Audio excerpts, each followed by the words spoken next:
Chcete ušetriť až 40% na topení? Pozeraj video do konca a čaká ťa bonus.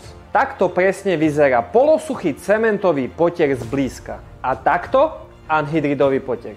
Cement je ako staré auto, ktoré síce kúpite za lacný peniaz, ale časom vás bude stať nemalé peniaze. Videli ste, ako vyzerá cementový potier zblízka. Neobklopené podlahové kúrenie, vzduchové bubliny a veľké nerovnosti.